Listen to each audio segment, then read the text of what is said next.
Assalamu alaikum and hello to everybody. My name is Mishal.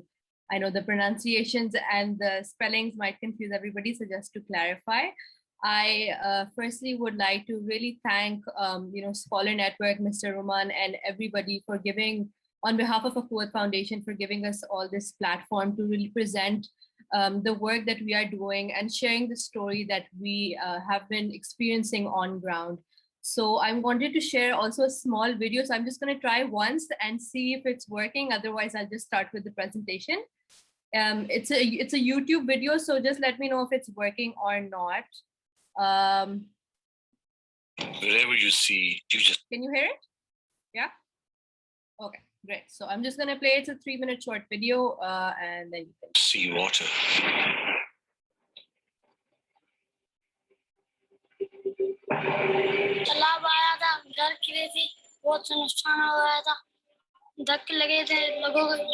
More than ever before, a very uncertain future awaits these innocent children.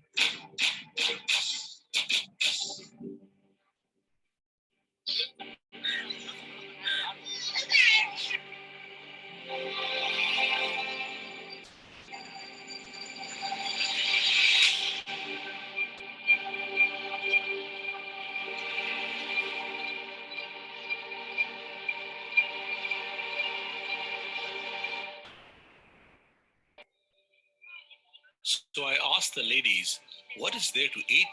And one of them said, a cup of tea for the entire day and a piece of bread if we are lucky. So one meal a day with chai and roti, that's it, age 70. Maybe less than 300-400 calories a day. If there were any schools to begin with, they have been washed away by the floods. So the kids just hang around.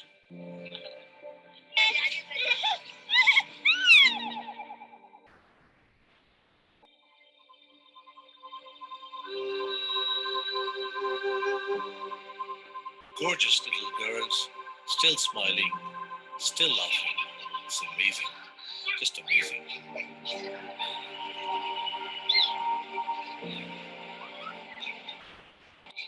These two little beautiful children are handicapped.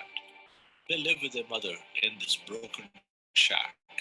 When it rains, the neighbors do take them in for a night or two. Otherwise, they are on their own. दुनिया में बादशाह है सो है वो भी आदमी और ये भी है आदमी.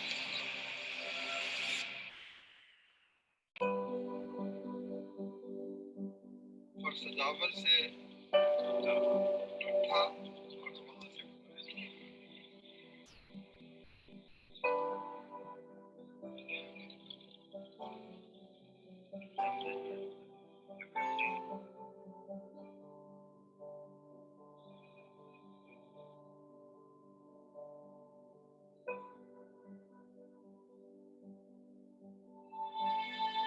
पहले तो मैं आप भाइयों का शुक्रिया अदा करता हूँ कि आप हमारी दावत पर यहाँ तशरीफ लेकर आए. कच्चा घर है, कच्ची ईंटें हैं, ऊपर शतीर है, बाले हैं, सिरकी है. सारी बस्ती के लोग मिलके एक का घर बनाएंगे, फिर दूसरे का बनाएंगे ताकि कहीं से मजदूर मिस्त्री में ना पड़े.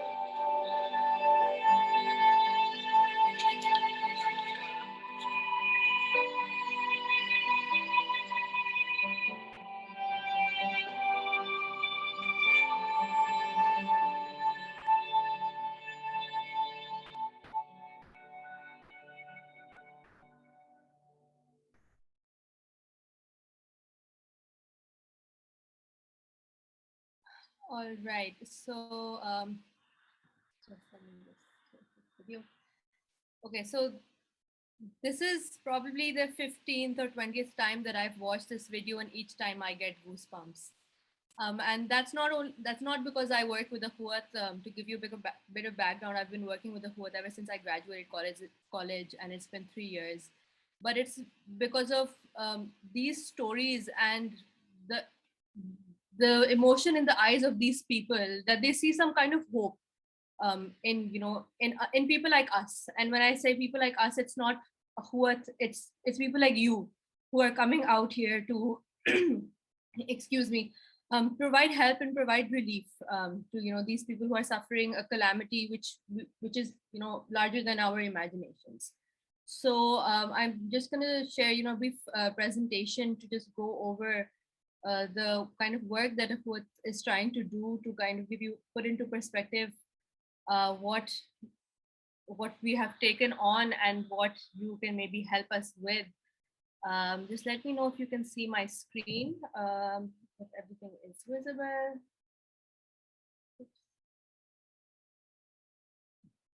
Is my screen visible? Yes, all right. So I'm just going to give a brief presentation about a bit of background about what Akhuwat is for those of you who don't know, and what we've been doing in these past 2-3 months since the flood has come about. So Akhuwat as an organization started in 2001. We started what our objective is. Our aim is to alleviate poverty, and the tool that we used was microfinance, interest-free microfinance specifically.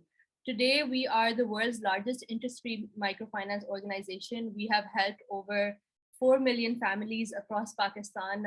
We have dispersed microfinance loans amounting to around 175 billion rupees, which is around over $700 million. And we're trying to basically inculcate a spirit of self-reliance and make these people independent. So we give very small loans of starting from 10,000 rupees to up to 50,000 rupees to help these people build their businesses and start their own enterprises. And it can be something from a fruit stall, or something from even from a stitching business, or something that they're starting from one room that they have in their house, and that's how they sustain their family. So that's what Akhuwat started in 2001. Expanding from the realms of microfinance, we've ventured into education. We have over a network of 304 public schools in Punjab, which is the largest province in Pakistan, and we have Pakistan's first fee-free university as well. We also have a health services project and a clothes bank as well, and we have a small program for the transgender community in Pakistan. So this is kind of an overview of what Akhuwat does, and you can of course find a lot more information on our social media or reach out to me for more information. But for the purpose of today's session, I want to talk more about what we've been doing for the flood relief crisis. And to give you a bit more of a background, some of you might know that in 2010, Pakistan was also hit by devastating floods. So even back then, Akhuwat was on the ground and trying to intervene and provide relief to those people. But this crisis in 2022 that we are facing right now is far worse than what we faced in 2010. Mr. Rahman has already talked about why, what led to the crisis, the climate change situation, and what kind of damages that we have incurred. So this is just a slide to briefly go over those. Of course, I think some of the research has shown that we have been set back around 20 years in terms of the growth and in terms of the progress that Pakistan has been making as a nation. So that I think is very easy to say, but to actually take it in and what that actually means for us is probably beyond our imagination. So we have a lot of our crops that have been affected, and for an agrarian economy such as Pakistan, that means a lot of food shortages in the future, and also a lot of inflation to be expected as the prices of crops are going to rise in the future. So what is Akhuwat doing? Akhuwat's philosophy is built upon the philosophy of Mawakhat. Mawakhat is an Islamic concept that predates back to the time of the Holy Prophet, peace be upon him, Prophet Muhammad.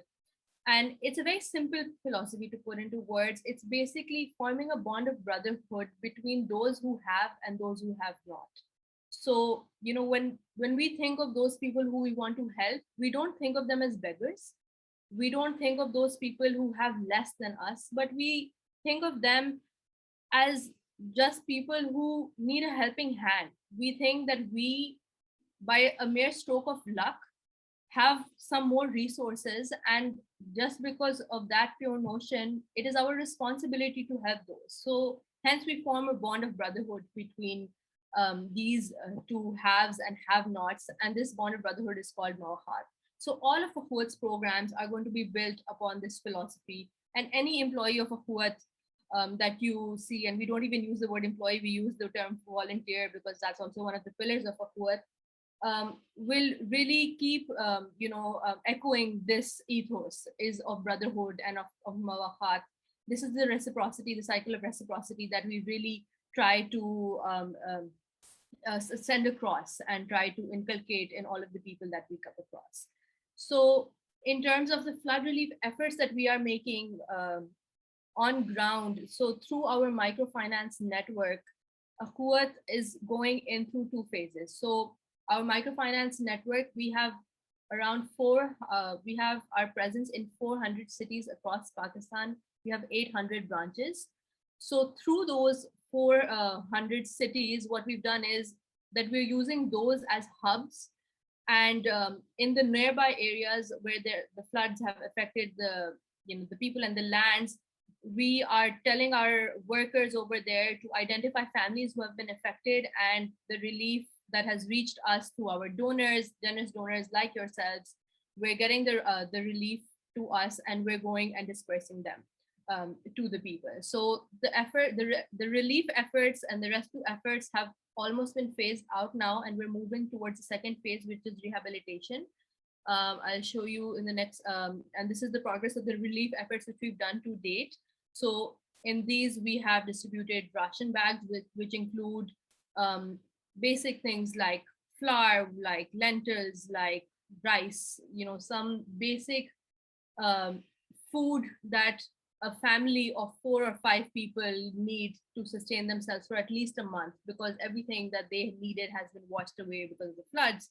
So in the relief phase, our workers went, they got them out of the water, they got ration bags, they got some cash so that they could purchase any necessary things that they needed, any medicines. We also put some medical camps on the ground to treat the people, but because of the standing water, they had faced a lot of illnesses. There were a lot of diseases such as malaria, such as dengue, which were rapidly spreading.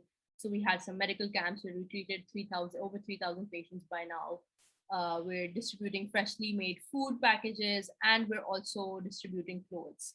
Now we're asking people who are coming to us to, in terms of the relief efforts that they want to give us winter clothing, because we're doing a winter drive in around 2 months. Winter is about to come.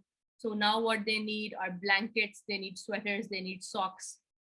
It's not so much food that they need as much as they need winter clothing, because the relief phases have, kind of the relief phase has kind of slowed down now. And now we're moving towards the second phase, which is rehabilitation, which I'll just talk about.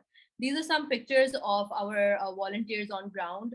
So this is what the cash support looks like, our medical camps, the food distribution, and the ration drive.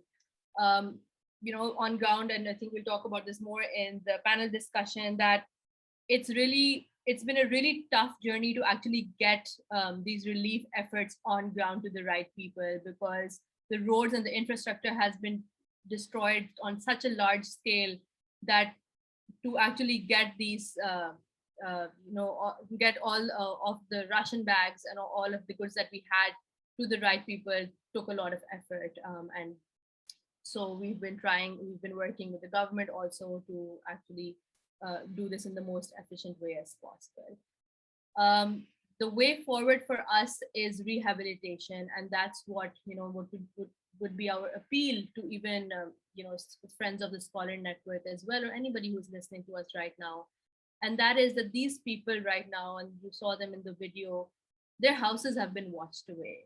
And these people don't live in very fancy houses like we do. They live in a house which is usually one room, which has one bathroom in it and one kitchen. So what Akhuwat is trying to do is, what we are trying to rehabilitate them in 4 phases. We're trying to rebuild their houses. We're trying to give them loans so that they can purchase their livestock which have been washed away or they have drowned. We're trying to give them loans so they can reinvest in their agriculture, and lastly, so that they can restart their businesses, so that they can move towards a path of sustainability and self-reliance. again, as I mentioned before, we don't want to make them beggars. We don't want to give them something so that they can forget about it and then move on to the next person that, oh, we're looking for money.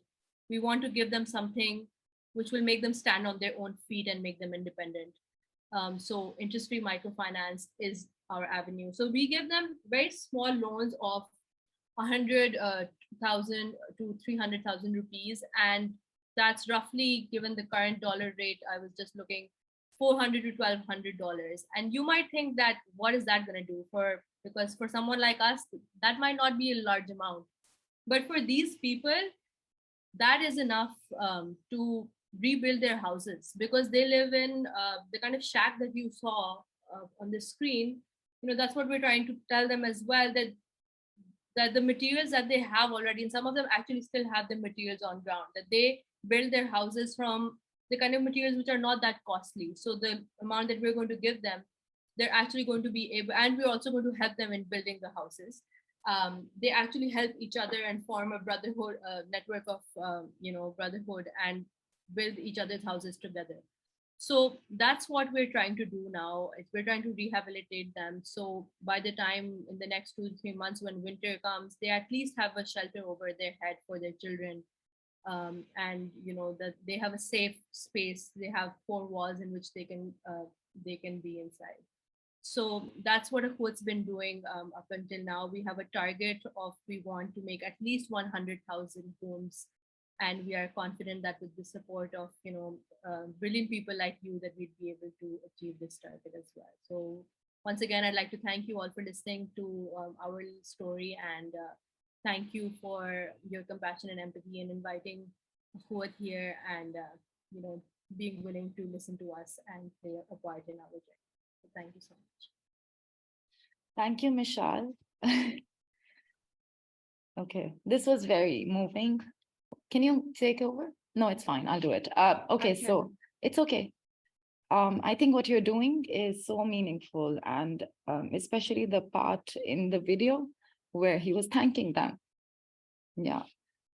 So I think, yeah, we realize that helping these kinds of people in such a situation, something small for us can make a big change for them. And that's why we need people like you on the ground to communicate that. Otherwise, thinking what we can do in our, really, to be honest, humble capacities as individuals, living day by day. But this is something manageable, and it can change a whole family's life. And also the mawakhat, the concept you talked about, I think we do believe it is a privilege for us. We are lucky and fortunate if we are in a position to be able to help. We are lucky to be able to do that. And we have to be grateful to be able to do that. So Akhuwat, we grew up knowing Akhuwat. It's the microfinance loans have saved millions of lives, and it's a concept that's doable. And it's about, in China also, they say, don't give someone fish to eat, give them the ability to fish and make their livelihood. And that is Akhuwat, that is sustainable, that is respectful, and that is something we can do as a team together, create synergy with the little bit we have. So thank you so much.